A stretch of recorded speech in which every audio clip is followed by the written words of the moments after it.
Guys, क्या आपके साथ भी ऐसा होता है कि दूसरों से बात करते समय आप नर्वस हो जाते हैं या फिर डर जाते हैं क्योंकि हमेशा ही लोग आपकी बातों को या आपके बिहेवियर को गलत तरीके से लेने लगते हैं, जबकि आपका ऐसा ना तो कोई मतलब होता है और ना ही ऐसा कोई इंटेंशन होता है। या फिर ये भी हो सकता है कि आप जो बात लोगों को कहना चाहते हैं वो समझाने में आपको प्रॉब्लम होती है, इसीलिए आप चाहे कितनी भी कोशिशें करते रहें वो नहीं समझते।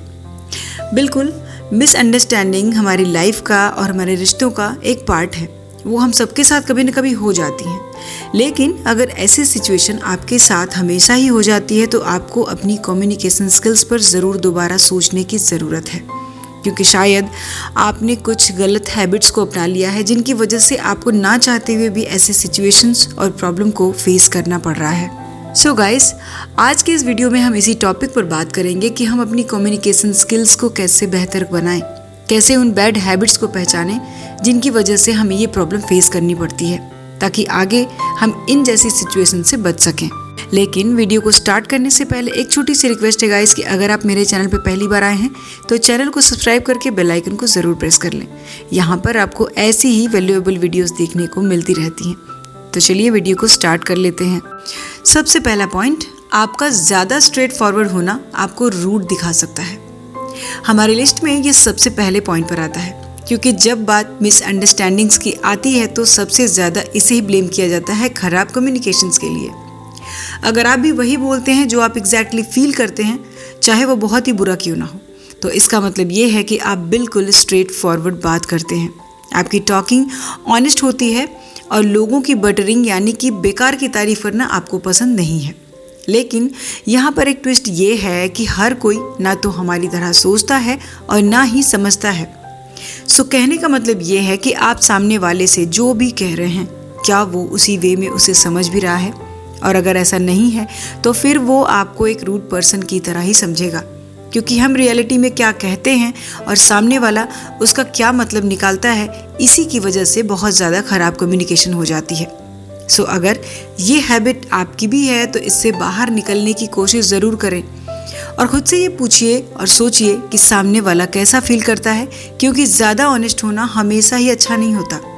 हमें लोगों के साथ रिलेशनशिप के बारे में भी तो सोचना होता है, और थोड़ा सा खुद को प्रैक्टिकल बनाने के साथ साथ फ्लेक्सिबल भी बनाइए। नेक्स्ट पॉइंट, आप टू द पॉइंट बात नहीं करते। एकदम से बात की शुरुआत में ही टू द पॉइंट बात करना पॉसिबल नहीं है, लेकिन आपकी प्रॉब्लम चीज़ों को सही तरीके से ना कहने की वजह से है। टू द पॉइंट ना कहने की वजह से सामने वाला समझता ही नहीं है कि आप उससे क्या कहना चाहते हैं। आपकी अनक्लियर बातें दूसरों को कंफ्यूज कर सकती हैं। जैसे कुछ लोग अपनी बातों को टू द पॉइंट ना कह के पहेलियों की तरह करते हैं, और जब वो ऐसा करते हैं तो ये एक प्रॉब्लम बन जाती है, क्योंकि लोग श्योर ही नहीं है कि आप क्या कहना चाहते हैं या आप उनसे क्या एक्सपेक्ट करते हैं या उनसे एग्जैक्टली क्या चाहते हैं। सो हमें अपने मन की बात कहने की हिम्मत तो जुटानी ही होगी। हम क्या चाहते हैं वो क्लियरली बताना होगा, ताकि लोग उस पर अपने रिएक्शंस दे सकें। तभी तो हमारी बातचीत आगे बढ़ेगी। और इसके लिए हमें ये नहीं सोचना चाहिए कि कहीं ऐसी बातों की वजह से हमारी कोई बैड इमेज ना बन जाए। नेक्स्ट पॉइंट, बोलने से पहले सोचते नहीं हैं। अगर हम बात करने से पहले अपने माइंड को थोड़ा सा एक्टिव कर लें तो ये बहुत सारी मिसअंडरस्टैंडिंग्स को दूर कर सकती है। कैसा लगता है ये सोचकर कि मैं कोई डिसीजन नहीं ले पा रहा हूँ, या फिर ये मेरे लिए बहुत मुश्किल है। और इन सारी बातों का असर ये होता है कि जितनी बार आप ये चीज़ें याद करेंगे उससे ज़्यादा बार आप उसके बारे में बोलते रहेंगे, और इसी वजह से हमारे मन में ये डर बैठ जाता है कि ये काम तो मुझसे नहीं हो पाएगा। सो इसीलिए हमें कभी भी कुछ भी कहने के लिए जल्दबाजी नहीं करनी चाहिए। हमें कुछ बातें अपने तक ही लिमिटेड रखनी चाहिए, क्योंकि वो कहावत है ना कि अगर हम कुछ अच्छा कर नहीं सकते तो कम से कम कुछ अच्छा बोल ही लेना चाहिए, क्योंकि सोचने का और उसे बोलने का बहुत ज़्यादा असर पड़ता है हमारे माइंडसेट पर। और कभी भी हमें हर चीज़ पर अपनी अनचाही एडवाइस या फिर थिंकिंग शो करने की ज़रूरत नहीं है, बल्कि कभी कभी तो हमें इसका राइट भी नहीं होता, क्योंकि एक समझदार और मैच्योर पर्सन अपनी थिंकिंग को हर किसी पर जाहिर करने से पहले उसके बारे में अच्छे से सोच विचार ज़रूर करता है। नेक्स्ट पॉइंट, आपका सेंस ऑफ ह्यूमर डिसेंट नहीं है। हर किसी को लाइट मोड हंसना हंसाना पसंद है, लेकिन हमें ये नहीं भूलना चाहिए कि हमें जो भी फ़नी लगता है वो कई बार बहुत ज़्यादा पर्सनल भी हो सकता है। हो सकता है कि आप सिर्फ मजाक कर रहे हो, लेकिन इसका मतलब ये नहीं है कि दूसरे लोग भी आपकी इस बात से अग्री करें। कई बार हमारे कमेंट जाने अनजाने लोगों को हर्ट कर देते हैं और हमारी कम्युनिकेशन अच्छी हो, इसके लिए इन छोटी छोटी बातों का ध्यान रखना बेहद ज़रूरी है। अब चाहे वो आपका फ्रेंड सर्कल हो, आपके ऑफिस कोलीग हो या फिर आपकी फैमिली हो, एक आइडल सेंस ऑफ ह्यूमर इसमें आपकी बहुत हेल्प कर सकता है। अगला पॉइंट, सिचुएशन के हिसाब से एक्ट ना करना। जब भी हम छोटी छोटी बातों को इग्नोर करते हैं तो बहुत सारी मिसअंडरस्टैंडिंग्स क्रिएट हो जाती हैं। हमेशा हमसे यही कहा जाता है कि जैसे हो वैसे ही बिहेव करो, लेकिन ऐसा करना तो शायद पॉसिबल भी नहीं है, क्योंकि हम सभी को अपने आसपास मौजूद लोगों के अकॉर्डिंग ही अपने बिहेवियर को रखना चाहिए। अपने फ्रेंड्स, फैमिली के साथ घूमने या फिर किसी फॉर्मल ओकेजन पर हमें अपना बेस्ट बिहेवियर देने की ज़रूरत होती है, और कई बार किसी से बात करने या घुलने मिलने में थोड़ा ज़्यादा टाइम लग जाता है, लेकिन ये एक बहुत ही नॉर्मल सी बात है। लेकिन अगर आप पहली ही मीटिंग में हर किसी से अटैच होने की कोशिश करेंगे तो लोग आपको सस्पिशियस समझेंगे। इसीलिए जब जैसी सिचुएशन हो, जैसा माहौल हो, उसमें एकदम नेचुरल बिहेव करना चाहिए। अगला पॉइंट, पूछने की जगह गेस करते रहना।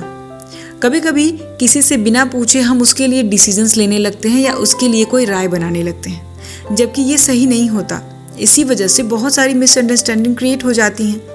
जब हम किसी को अपनी तरफ से जज करने लगते हैं, ये किसी की भी प्रायोरिटीज, थिंकिंग या फिर फीलिंग्स के बारे में भी हो सकती हैं, और जब हम ऐसा करते हैं तो हम शायद सामने वाले को बेवकूफ़ या इमेच्योर लग सकते हैं। हाँ, ये बात भी सही है कि हर सिचुएशन पर हर बात पूछना या फिर क्लियरेंस मांगना सही नहीं है, लेकिन जब ज़रूरत हो तो ऐसा ज़रूर करें, क्योंकि इससे आप बिना वजह की मिसअंडरस्टैंडिंग्स और बहस से बच जाते हैं। लोगों के बिहाफ पर सोचने की जगह उनसे पूछना ज़्यादा बेहतर होता है।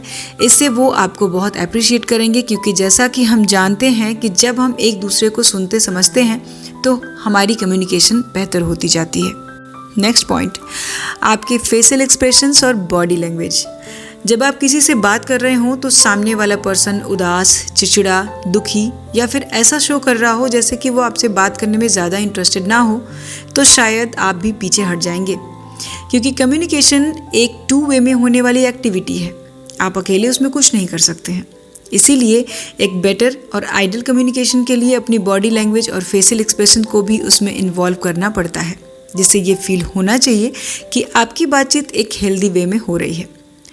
कम्युनिकेशन करते समय जहाँ ज़रूरत हो बातें पूछना, अपनी एडवाइस देना, प्रॉब्लम शेयर करना, प्रॉब्लम सॉल्व करना, सामने वाले के बारे में जानना, ये सब इसी के पार्ट है।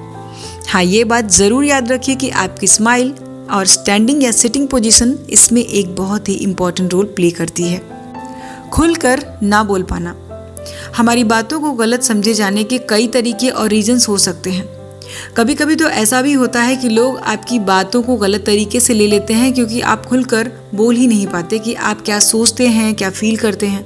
आप ज़्यादातर चुप रहते हैं, और जब कोई चुप रहता है तो लोग अपनी मर्जी से इसका अलग अलग मतलब निकाल ही लेते हैं। इसीलिए लोगों को हमें समझने के लिए हमें खुद को उन्हें दिखाना होगा। दूसरे लोगों को ऑनेस्टली अपनी राय देना, अपनी थिंकिंग, अपनी फीलिंग, अपने पॉइंट ऑफ व्यू को उनके सामने रखने के लिए सेंसिटिव होने की ज़रूरत है।